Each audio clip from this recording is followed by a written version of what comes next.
Hello guys. Um, ino channel rero mugiye kureba ni channel ibagezaho update mu bintu bijyanye na forex. Ndabizi yuko abantu benshi muri forex benshi baba baragerageje bakagenda bafiringa abandi bigacamo, ariko kuri ino nshuro na mbazanye systeme izajya ibafasha kuba mwashobora kuba consistent mu isoko, kuko akenshi kuba consistent biterwa n'ubuhanga ndetse n'ibikoresho. Ubwo hano rero mu byo nzajya mbasobanura ni uburyo systeme ifite yitwa order flow. Murayibona iyi systeme niyo bita order flow, uburyo bayikoresha, hanyuma ugashobora kuba wakurikira ba nyiri isoko abo twita ba market makers. Rero muri make abantu bakunda kugira gufeiringa kubera yuko akenshi nta bumenyi baba babifiteho ku bintu bijyanye na trading, cyangwa se bakaba badafite ibikoresho byo kuba bashobora. Rero muri iyi video ndagerageza kubereka uburyo ki isoko riba rigenda, uburyo dushobora kumenya uburyo aho rigiye, ese ukabimenya mbere yuko rigenda. Nicyo order flow imaze.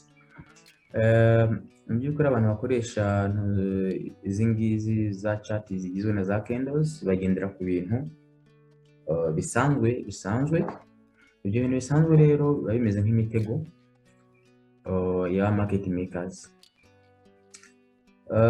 Urebye kuri ino chart urabona ko ni chart isanzwe, harimo za candles, ariko nta kintu wabonamo kikubwira yuko isoko riza kuzamuka cyangwa se riza kumanuka.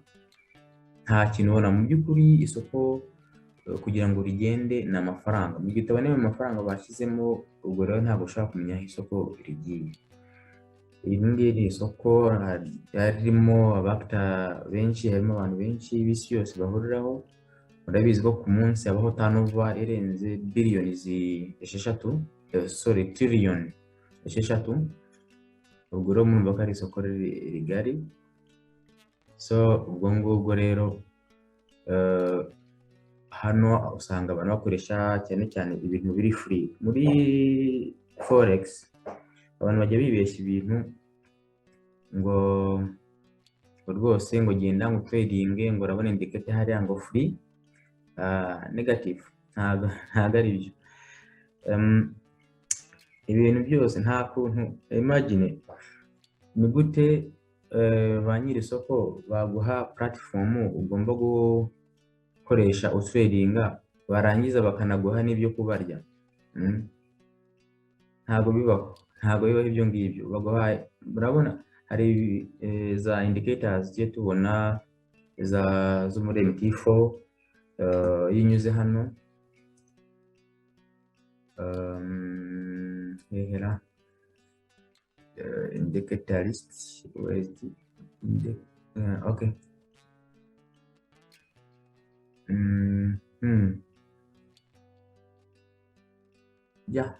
Indicator list harimo izi ngizi zose mureba zerekana trend, za moving average, Bollinger Bands, za Ichimoku moving average bazibonye, RSI, stochastics.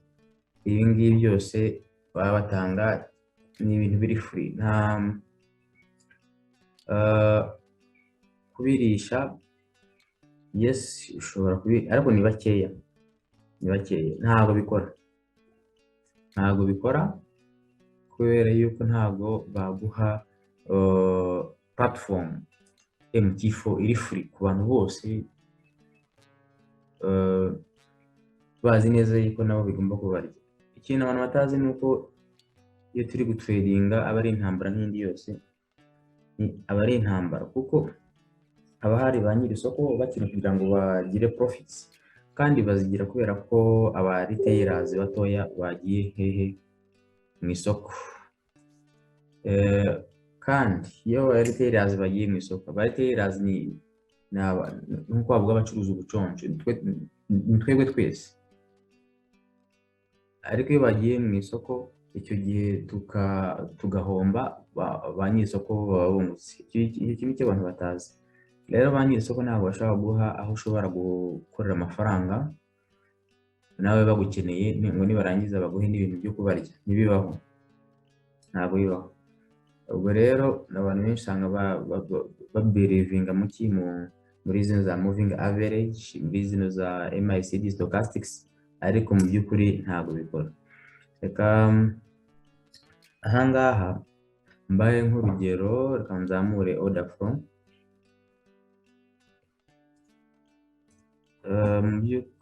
Iriya turimo kureba ni euro USD. Kuri order flow turareba ukuntu amayero yitwaye, nuko nshobora kuba nabona signal.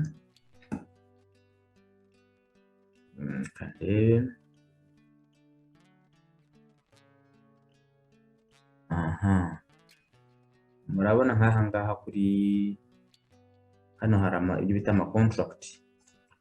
Ama contract ni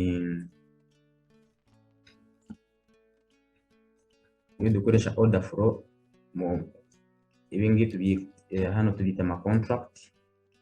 Ubundi contract imwe muri order flow ibihwanye n'ibihumbi 10 by'amadolari.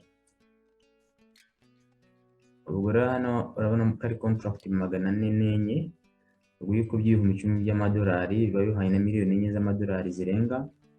Ano mafaranga rero ari hano uburyo ki bagenda babikora, ariko signal yavuye hano. Ahangaha niho uba ufite uvuga uti ino signal iraza kuzamuka, ino soko iraza kuzamuka, kuko hano wabonye amafaranga menshi. Hano amafaranga menshi hano. Rero ukuntu hano isoko ryazamutse cyane.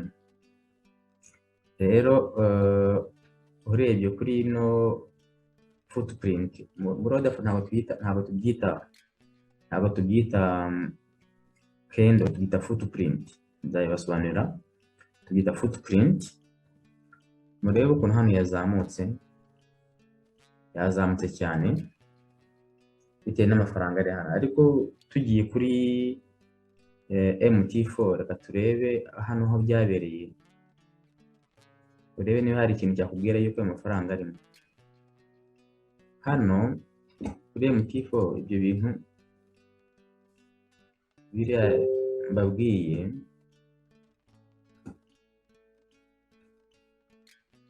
ahangaha ni kuri ino candle ya hano, iyi ngiyi murebe. Mu by'ukuri umuntu ageze kuri ino candle ya hano usibye kuyireba gutya nk'akantu kibereye ahangaha kano kameze gutya, ariko nta cyakubwira yuko isoko rigiye kuzamuka, nta cyabikubwira. Ariko kuri order flow ubibona neza ko harimo amafaranga agiyemo yenda kuzamura isoko, nuko ukagira gute ugahita buying. Order flow trading ibintu tureba, ntabwo trading ibyo twitekereje. Utegereza yuko ikwereka bwa buryo ubonamo chance yo kugira ngo, cyangwa se opportunity yo kugira ngo ube wagira icyo ukora. Iyo ayo mafaranga yabonyemo ari menshi, ufite amahirwe menshi cyane iryo soko icyo gihe iyo order yawe ifite amahirwe menshi cyane nka 98% accuracy. Uba ufite confidence kuko ubona yuko isoko rigomba kugenda bitewe n'iki amafaranga arimo. Connection lost. N'amafaranga arimo. Ntago isoko rigenda nta mafaranga arimo, ntabwo bibaho. Ahangaha rero nicyo naberekaga, nkomeza gusobanurira ibyerekeye ibyerekeye amasoko n'uko abantu bagomba kwitwaramo hamwe n'ibyo bagomba gukoresha. Rero nk'uko nabibabwiraga, rino soko rifite tiriyoni hafi 7 za turnover ya buri munsi. Icyo umuntu aba struggling nacyo ni ukugira ngo ubane mu twawe hanyuma ushobore gukomeza business yawe. Rero kugira ngo ushobore kubigeraho nuko uba ugomba kuba ufite izo skills, ubwo bumenyi bwo kugira ngo umenye gutradinga, ariko none ntabwo bihagije, biba bisaba ko ufite ibikoresho. Rero buriya iyo turi gutradinga, kanze mbereka akantu.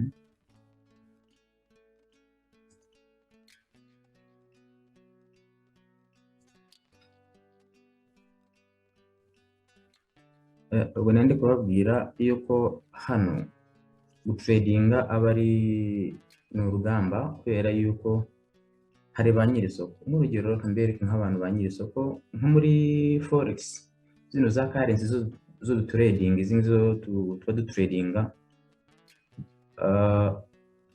haba harimo ba nyiri imigabane, abantu bafite amafaranga bashoye mu masoko mpuzamahanga nk'iyi ngiyi dukora forex. Wenda reka mbereke bamwe na bamwe hano, kagerageze ndebe. Okay,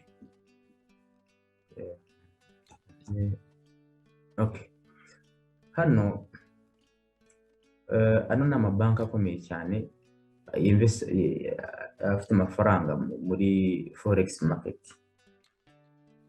Murabona ano mabanki hariyo bita JP Morgan, ifitemo imigabane igeze kuri 9.8%.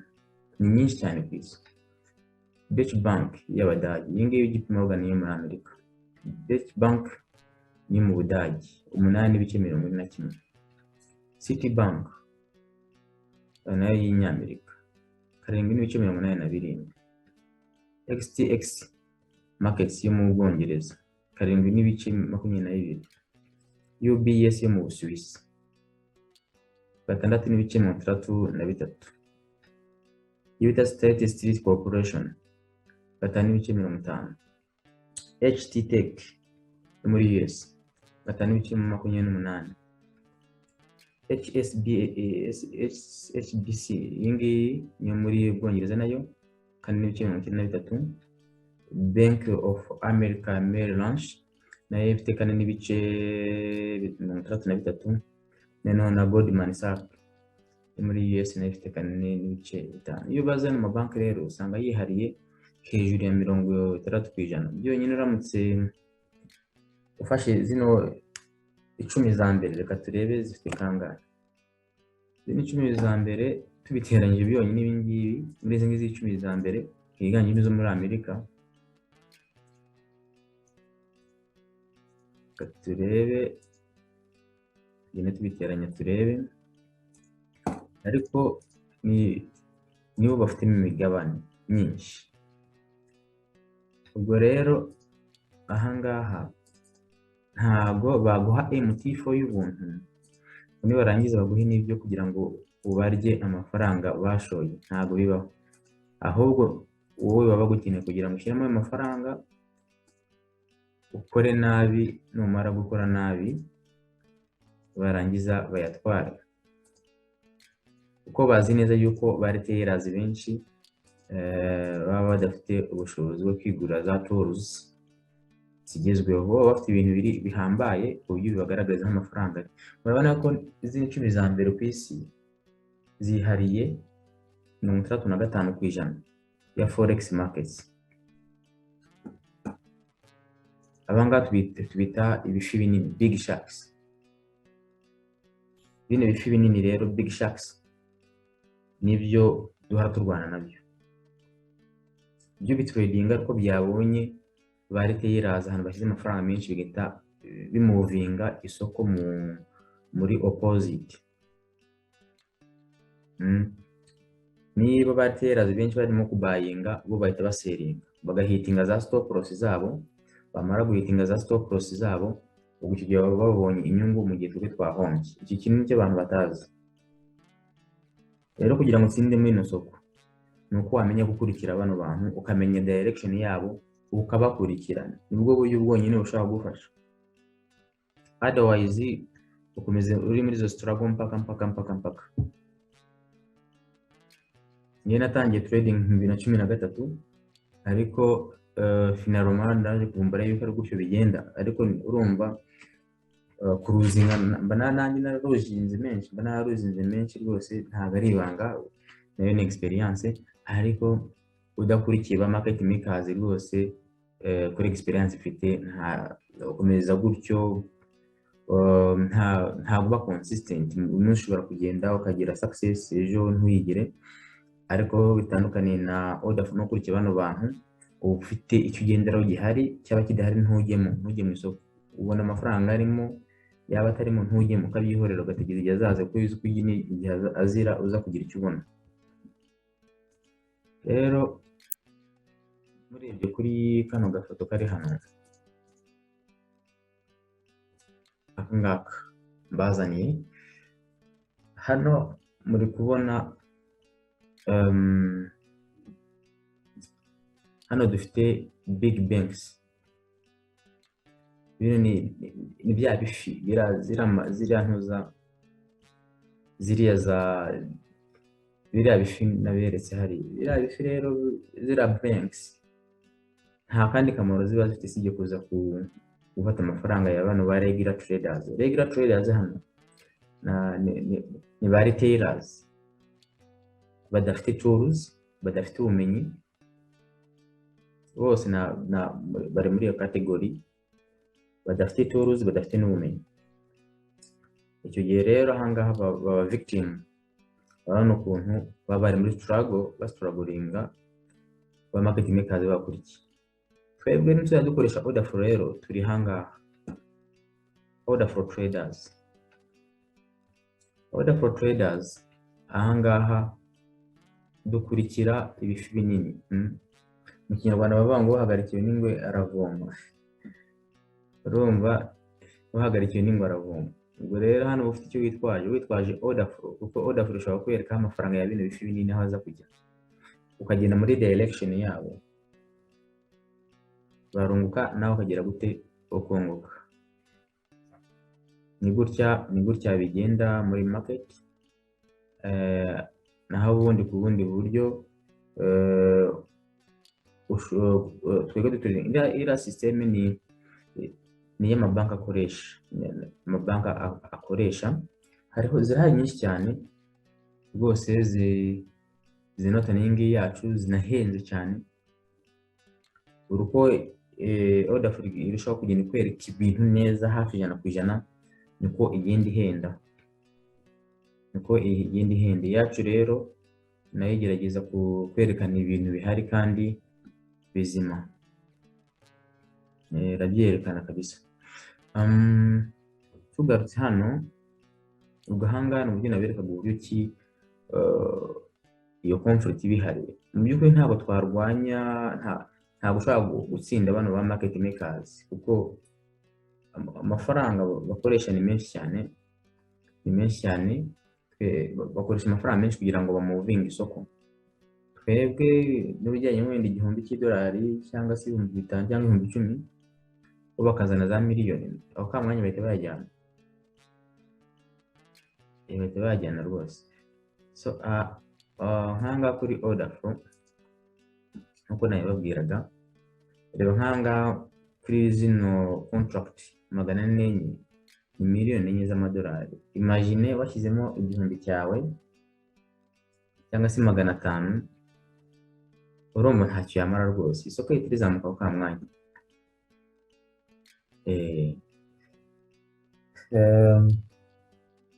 Rero iyi ngiyi yari presentation y'ukuntu mu by'ukuri retailers baba bafite za problème muri markets.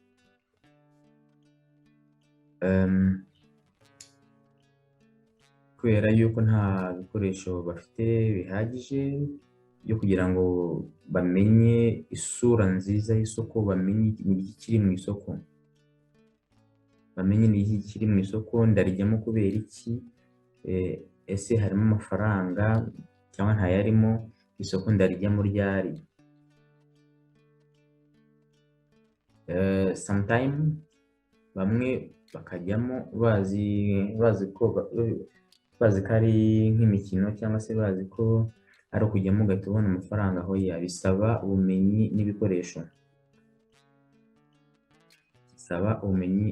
n'ibikoresho, ahangaha rero nk'uko mubireba, iyi ni order flow, nk'uko mubireba, ushobora kwereka amafaranga hagiye,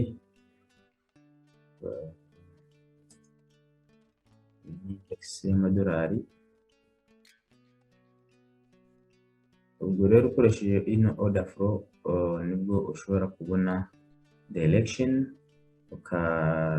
ukajyamo ubizi neza, kandi ifite accuracy iri hejuru cyane.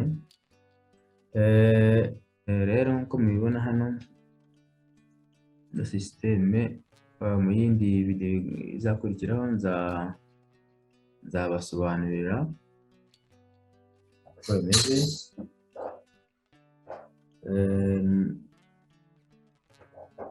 Mwakora subscribe kuri channel yacu kugira ngo muzajye muhora mukurikira updates